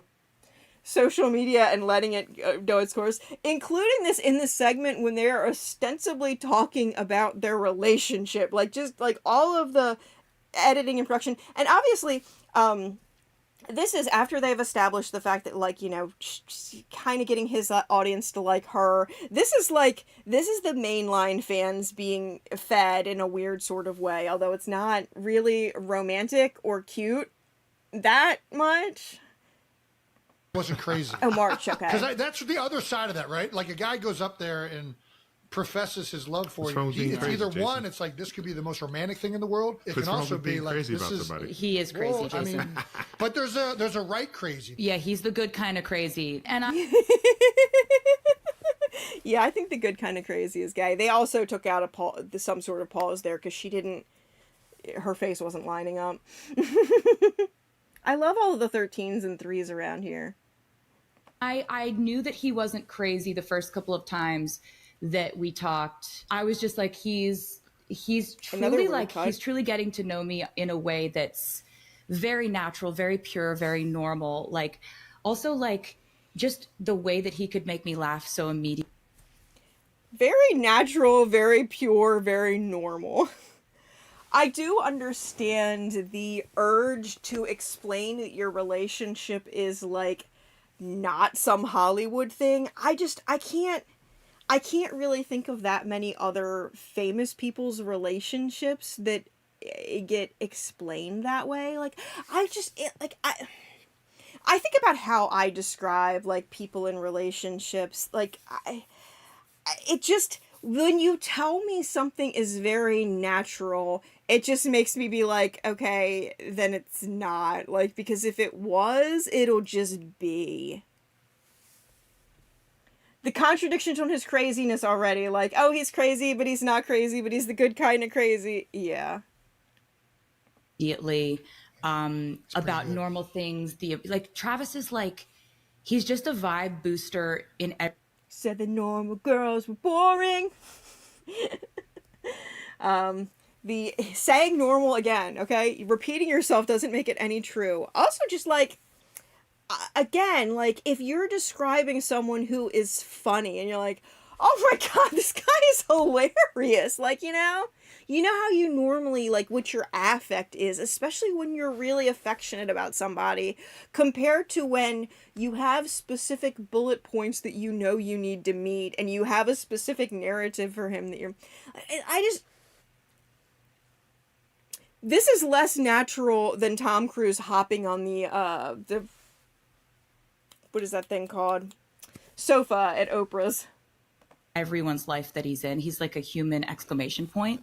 Like, you know, he's like, when you take a picture on your phone and you put the, like, you push the enhance color button, that's like what you do to everyone's life. That's why when I text, I just, So he enhances the color in everybody's life? Interesting. Interesting way of putting that. The human exclamation point, I think, is important too. I think it's being taken back to me. I think canceled is also very important in that as well. Lexi says, human exclamation point reminds me of a walking billboard for brands, which he has also been the HSM Troy Bolton joke. That is a good point. Yes. I agree with that. Olivia says, very much giving couple where one of us may be queer but may or may not know it yet. This, yes. As somebody, I think that's the reason it feels so, like, contrived to me. Because of the fact that I have spent a lot of my life contriving reasons to like men. Like, I don't know why. I'm not actually attracted to this man. So I have to go outside of myself and think, okay, well, why would a woman who actually likes men be attracted to this man, right? I'm always exclamations. I use so many more exclamation points. I'm always exclamations. It's always exclamation. I'm very curious. Hold on a second. Let's. I bet there's something interesting. Including an exclamation. Well, what is the definition of exclamation? Just a sudden cry or remark, especially expressing surprise, anger, or pain. Interesting. So he's a big surprise? I could see that.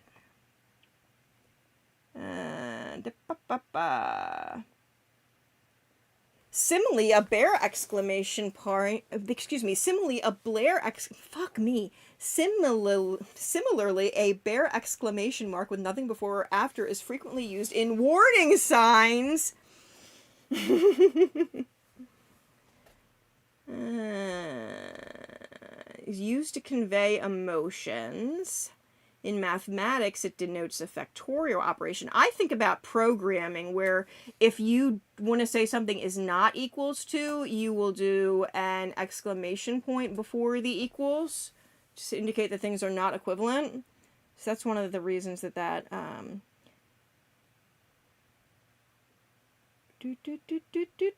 Okay, that's interesting. Good to know. Points. Sierra saying, like, all of the magazine articles saying the relationship is very real. Yes, I cannot think of a single other person that has this. Something else that's weird. I've never seen this before. Why wasn't Travis at Eras this week?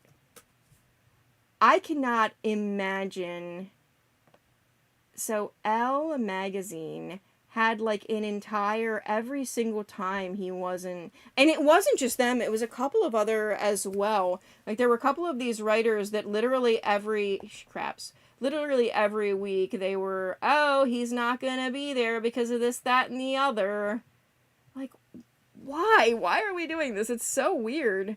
Yes, those articles are always nothing burgers, Olivia. They are such clickbait. And Daily Mail has gotten particularly bad. They have their like Daily Mail Plus subscription, which the only reason I have it is because I report on Taylor and I need to know what the articles say. So I do pay for more things than I do pay for things that I'm morally opposed to paying for because of the fact of their newsworthiness. But what I'll say is basically every single article I have read out of their premium has been clickbait nothing burger bullshit, and I am shocked they haven't gotten sued yet.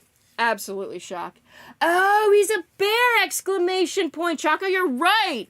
You're totally right. That's so good. I didn't even process that. She does love a good homophone, but not a homophobe. Now, but I think it was just like, somebody make a note, because I don't want to rewind because it's not giving me the easy control panel to do it. I want to count how many times they say exclamation mark in this segment, because I bet it's something like 12. You're so non-judgmental about people, and you were not judgmental about the fact that I knew nothing about the world you were in.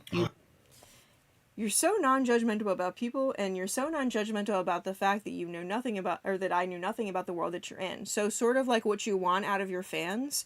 The Kelseys are very much acting as fan inserts in a lot of ways in this. So a lot of the questions that they ask are fan questions, and I think very much that Travis kind of represents Taylor's fandom, and Jason more represents the New Heights fandom as a whole. I am going to make that. I will absolutely make that, because I do actually need to make money to survive, and I think a couple people will buy that. Proving a Pointler is my favorite. This is just like such masterful use of just like every skill set that Taylor has in just a beautiful way. Oh, it was the best. You were nice. You were so nice. I got a clean slate. You were like, thank you. You get a clean slate. She doesn't know any of my bad stuff. Are you kidding me? You get a clean slate. I think this is very, very much foreshadowing what Taylor wants out of the fandom, for them to be non-judgmental about the fact that there are a lot of elements of her life that they do not understand, that they cannot relate to, and because of that she has made a lot of decisions that would not make sense for them to make.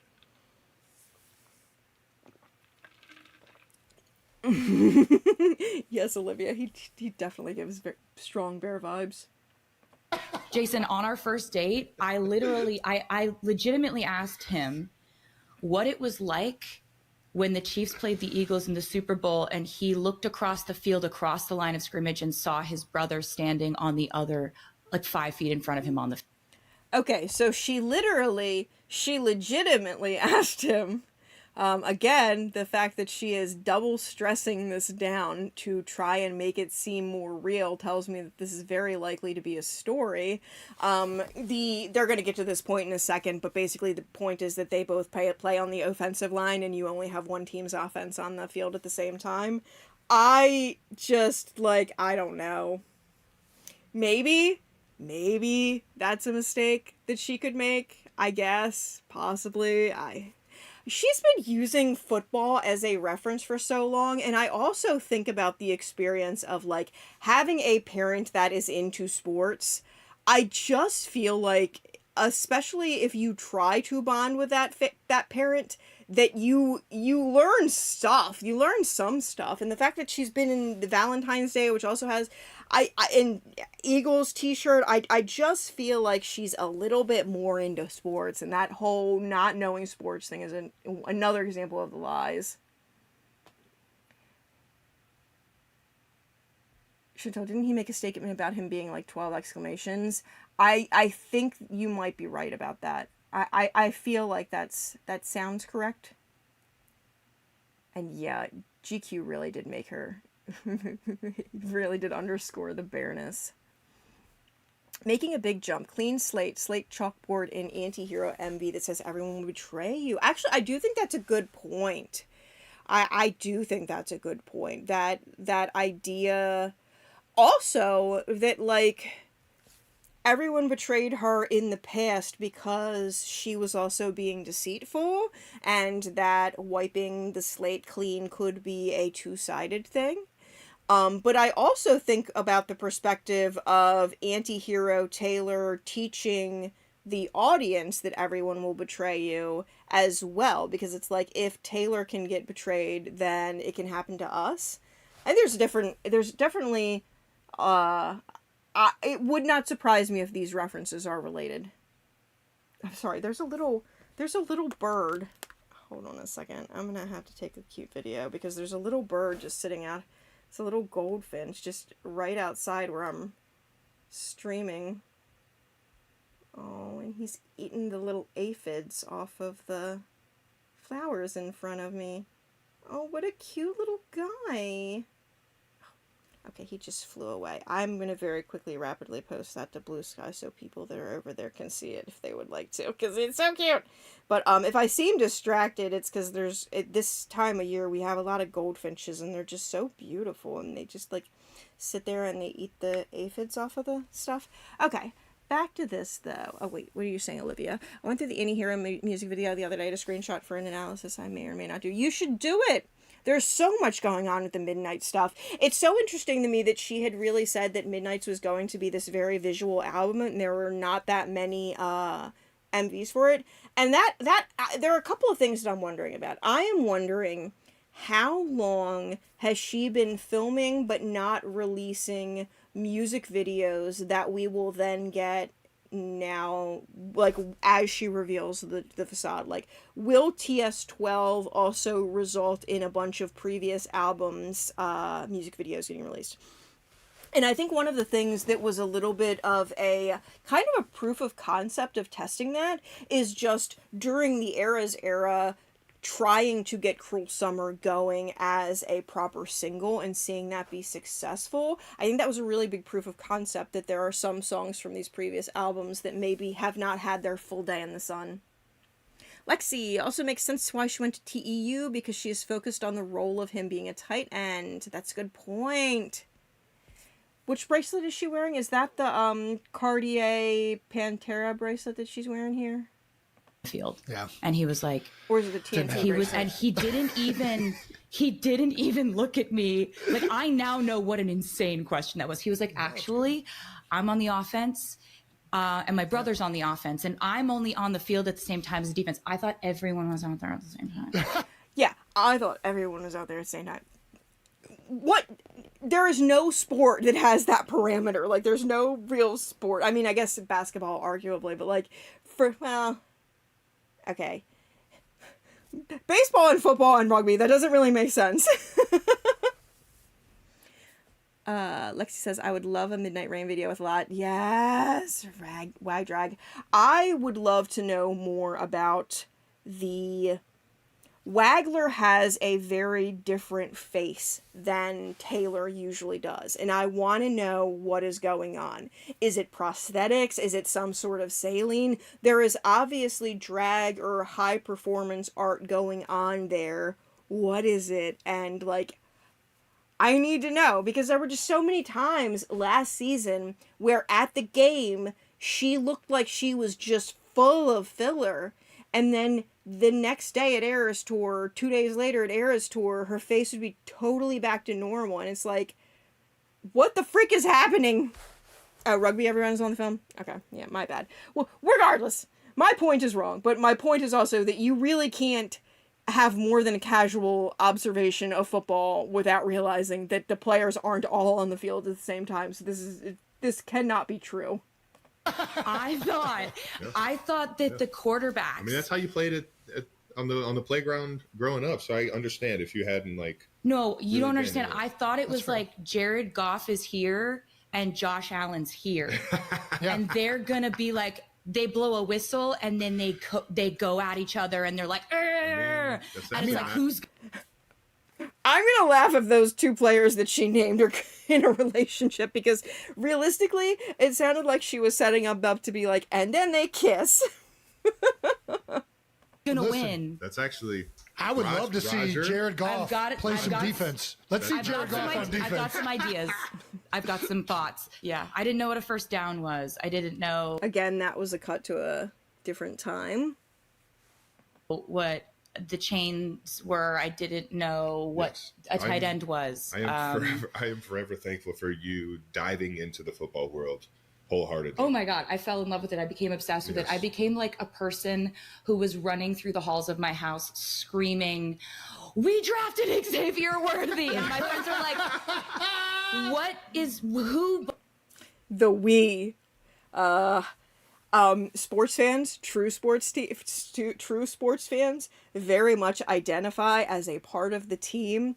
That is a very, like, subtle way to kind of voice to the sports fans in this that, like, yes, I was dumb about sports, but now I care about it and I'm smart about sports and now it's very important to me. I also just think, like, Miss Taylor, I want to write a sports story, Allison Swift, like, just does not give me, I don't know fuck all about football vibes. Not at all. Yeah.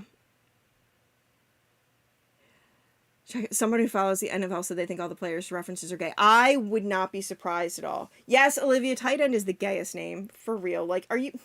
Like, it just goes back to the tush push and this play and grab ass and just, like, so much... Sports is very much like pop music in that there is a lot of, like, repressed homosexual urges going on, and, like, the game / the performance gives you an excuse to look at a sweaty, sexy member of the same gender without it being gay. It's like a loophole, basically.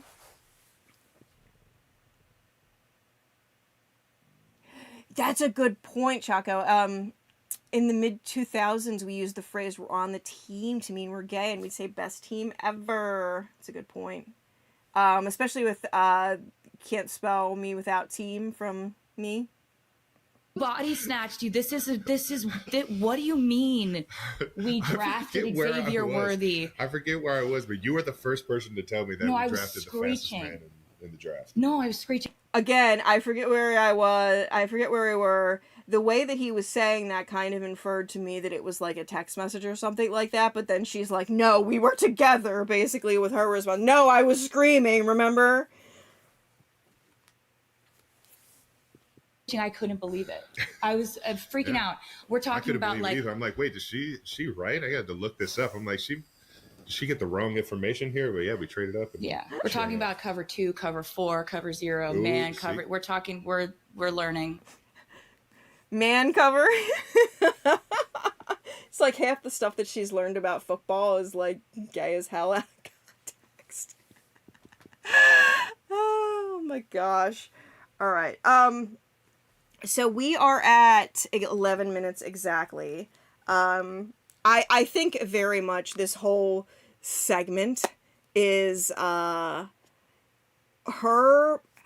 performing for the men that are watching while also dropping a ton of little subtle hints about so much stuff. I think what I'm going to do, because I don't want to be on too long right now, because I'm hoping to try and do some other stuff tonight. So what I'm going to do is I am going to try and wrap within the next 4 minutes, because I'm going to give you guys a couple minutes to say some stuff in comments and all that jazz. I am going to kind of wrap this up. We've gone through the first 11 minutes. We have 110 minutes to go, y'all. She really is telling a sports story, and I think that's what a lot of this is. This is her kind of getting cred on telling a sports story.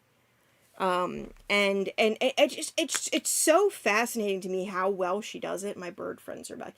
Like, she just does it so incredibly well, and it's just so impressive how easy it is for her. And just, like, everything about this whole podcast, it's just remarkable. Now there's 4. Oh my gosh, y'all. There's just so many goldfinches. They're so pretty. I'm sorry. I know we're supposed to be talking about the podcast and all the Easter eggs, but just like the birds are just so beautiful today. But anyway, this is kind of our last wind down, and we'll discuss the rest of the thingamajiggy later. We'll discuss the rest of the podcast. But I am so eager to see everything else that Taylor has planned for us, given that there were so many Easter eggs, there's so many subtle references, there's so much performance in so many different ways, and just the way that she's shown how she can master so many different aspects of being entertaining. Like, just considerably more than just a pop star. Oh my god, they're so cute! Oh my gosh, they're so cute. I'm glad that you guys have enjoyed it. Like I said, I'm going to be experimenting with time and stuff. If I feel up to it tonight, I might do an hour or two, either between 7 and midnight or after the birds go to bed at like 11 p.m. We'll just see how everything goes. But yeah, I'm glad that you guys have had fun. I'm so glad everybody's enjoying it. Thank you, Gemma. I'm really appreciating this. I have hesitated to stream in the past because, you know, people can be rude and mean and stuff, but, liking how this is going. So, yeah, I'm just getting ready to, I'm glad that you like it. I am just obsessive about birds. I love birds, the way Taylor loves cats, so... Anytime I can combine my interests too. But I have to go to the bathroom. If anyone wants to talk to film, we're discussing the Muppet. That sounds so fun. I keep meaning to come to your streams, but then being everywhere else. What am I doing? I'm going to go pee. But it was really great streaming. I really appreciated it. I'm so excited with how everything's going, and I'm so curious how everything is going to play out long term, because there's so much interesting stuff going on right now. All right. Bye, y'all.